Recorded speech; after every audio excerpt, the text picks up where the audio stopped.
Hello guys, okay, so may nag-request sa atin, siyempre, paano nga ba yumaman?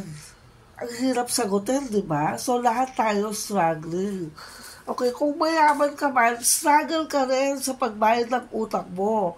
Now, paano mo mapifeel na mayaman ka na talagang realistically, hindi mo naman kayang i-afford? So, pag-uusapan natin ang table. Tulad ng nabanggit ko before, di ba? Mayroong mga table na swerte. Okay, so isi-share ko sa inyo yung Chinese belief na pinamana sa akin ng lola ko. Okay? So, ang Chinese table ay tinatawag nila na prosperity table. Kailangan, pag umupo ka doon sa mesa, mag-feel mo na meron ka. Hindi ka salat, hindi ka nauubusan, kahit konti lang meron ka. Okay? So, isa-isahin natin. So, bakit ako naniwala sa prosperity table? Ang number one na list natin ay ang base. Okay? Yung base mo guys, lagyan mo siya ng kahit anong nakalawit na bilog o prutas na akala mo para may festivity, akala mo may party, ganyan. So, base siya ito, kailangan salamin yan. Pwede salamin. Ito, plastic lang ito guys. So, pinaglagyan lang na. Pero mabili ako talaga ng bubog nito. Okay, number one list natin is yung base na mayroong nakalawit na mga kung ano, mga prutas o ano. Kailangan mayroon para lumalaglag na blessing. Okay? Tapos may love. Hindi ko tinatanggal yung, yung Valentine's, Valentine's symbol para may pagmamahal. Kasi yung mesa, doon lang sasama yung mga mag-anak, magkapatid, mag-asawa, okay, para mag-bonding habang kumakain. So, huwag nyo kalimutan yan. Okay, second. Ang second natin, ang Bible. Naniniwala yung middle class. Ito, from middle class to rich people, naniniwala sila sa kapangyarihan ng Bible. Okay, tapos ito kandila from the church. Nilagyan ko sa puting bato. Guys, maglagay kayo ng puting bato. Alam niyo yun, napapansin niyo yung mga mamahaling, mamahaling subdivision, at saka mga, mamahaling resort, mamahaling, yung mga high-end na lugar. Yung mga condominium sa BGC, sa Makati. Okay, meron silang mga puting bato sa gilid. Naniniwala sila doon, ng feng shui expert, na parang pag-aari siya ng mga mabubuting espiritu. Mga angels, kaya puti siya. So, napulot namin ito ng anak ko. Ayan o, sinulatan pa ka na eh. So, marami ito. Nilagay ko siya sa mesa. Para kasama mo siya. Kasama mo yung mabubuting espiritu sa bahay mo. Para walang pagkakasakit, walang away, di ba? Ganon. Eto, Rui ito. Ano ka ba ito? Igot pala. Rui, ako ng Rui. Igot. Igot is a old Chinese coin. Naniniwala sila nung unang panahon, nung unang progress sa business, nagmula siya sa igot. Kasi yan yung ginagamit nilang medium of exchange of goods. O pera nila. O pera ng mga Chinese. Okay? Next. Itong prosperity food container. Maganda siya kung siya yung pinakamahal sa mo. Lagyan mo siya ng takip. Pwede mo lagyan ng candy, pwede mo lang, tingnan mo ka, wala ka naman masyado. Yan, kasi hindi pa ako naka-grocery. Merong kape, merong gatas, merong chocolate drink, andyan, okay? So, ginawa ko siya dalawa. Yung isa kasi ginawa ko lagay ng prutas. Hindi pa ako nakakapamili ng prutas, di ba? Tapos yung isa yung mga cars ng anak ko. And then siya, wag mo nawawala yan, guys. Okay? So again, ulitin ko. Prosperity base, Bible with candle, Rui, Chinese ikot, prosperity bowl na may takip, spices. Ayan yung mga nakukuha ko sa Okay, mga nakukuha ko to sa mga Huwag nyo sayangin mga ketchup, kasi ako pala ketchup ako. Pag wala lasa yung food, nilalagay ko ng ketchup. Okay, so halimbawa may french fries ka, ketchup mo. Yan ha, okay. Next. Sandali lang, nakapatayin lang ako. Nag-init kasi ako ng tubig. Okay guys. Alright, so balik tayo.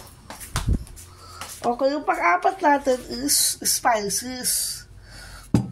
Yung mga Greek, mga goddess, pinaniniwalaan na ng mga Olympians, yung mga goddess of beauty, goddess of love, goddess of prosperity. Pumupunta sila sa isang garden sa Olympus para kumuha ng mga spices. Yung spices kasi, it adds happiness. Okay?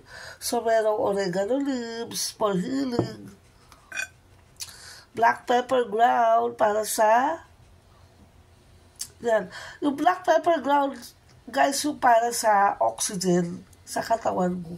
Lalabas yung... Di ba, pag napansin mo, utot ka ng utot pag nag-ano ka, paminta. Okay. So, ito, yan. Katulad yan. Okay. Pesto. May sosak pa natin yan. Hindi ako nawawalan.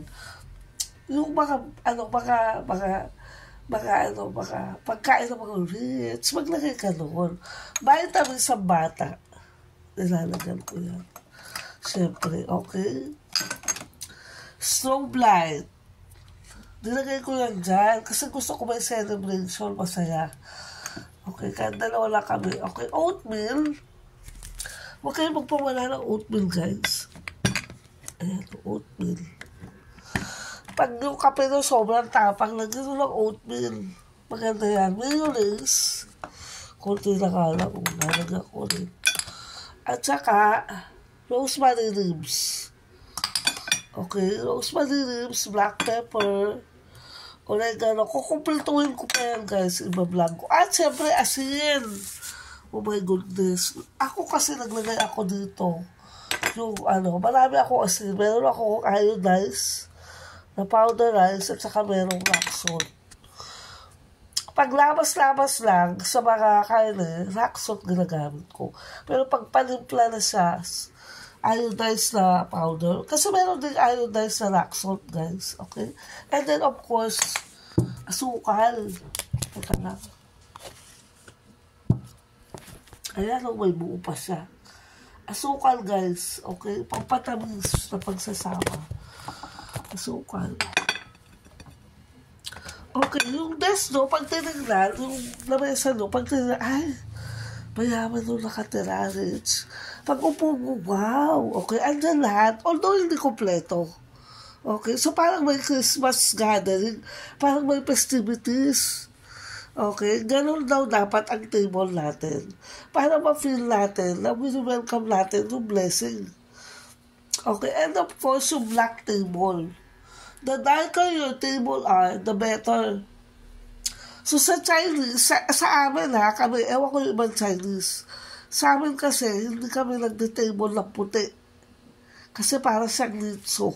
Alam mo yung sinusulutan ng kabaong. Okay, so yun. Yun, parang, basta nyo ha, yung mga tao na may sakit, yung lamesa nila very light. Kailangan, may tinatawag tayo ng dirty table. Ibig sabihin, hindi naman literally not dirty. Na madumi talaga. O kakalata ko, may sa namin kung hindi gano'n. Dirty table is that maraming activities doon sa table. Kaya yan, black table ang ginamit ko. Kung meron kayong utensils na gold, bumili kayo, guys. Gold. Mura lang yan sa Shopee. Okay, kasi ako nag-upgrade ako, na-level up ako sa gold. Kasi nga, masarap siyang tignan, maganda siyang tignan, lalo na pag nagpa-vlog ka.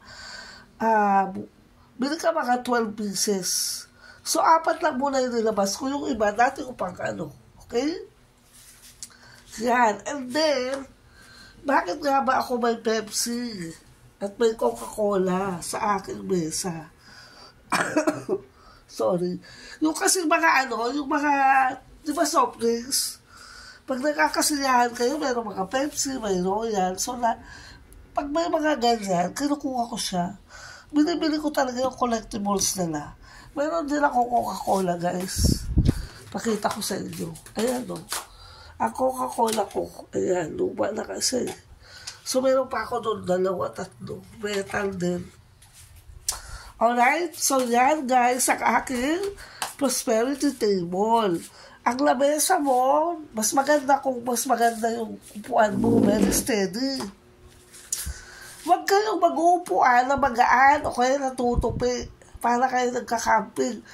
Yung mga mayayaman talaga, mahilig sila sa mabibigat na mesa kasi yun daw yung nagdadala ng swerte, ng health.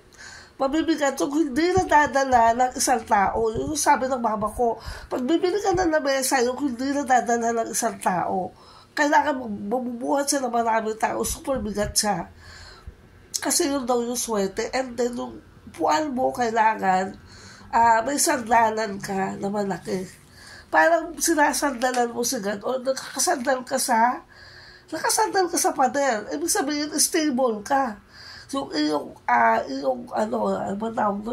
yung health ay stable. Ha? Okay, guys. Alright? So, ito, yan. Pasmila. I got this from antique shop. Marami. Gusto ko mag-collect ng ganito, guys. Iba-ibang kulay. Nilalagay ko sa mesa kasi nawawala yung voice. Ito pa yung isa ko. Kulay pink. So, meron talaga ako para sa mesa na nilalagay ko para alright? O, yung mga sapatos doon, eto na. Sa ilalim ng kasi masikip yung bahay, di ba? Lit lang naman ang aking apartment. Yung bahay ko, yun. Sa ilalim, yung mga, yung mga party shoes, nalagay ko sa ilalim. Yung mga party shoes. Marami. Yung mga diamante. Ayan. Lagyan ko sa ilalim ng mesa. Swerte daw yun. Wag na wag kayong magpapaano ng mesa na hindi nakikita sa loob kasi may tumitira dyan. Hello. Kailangan maliwanag ang iyong dining set. Okay? Kasi sabi nila, uy, bakit ang dilim ng dining mo? Maliwanag siya. Alright? So, that's it, Pansin. Okay. Let's go for the riches, guys. Okay, stay beautiful.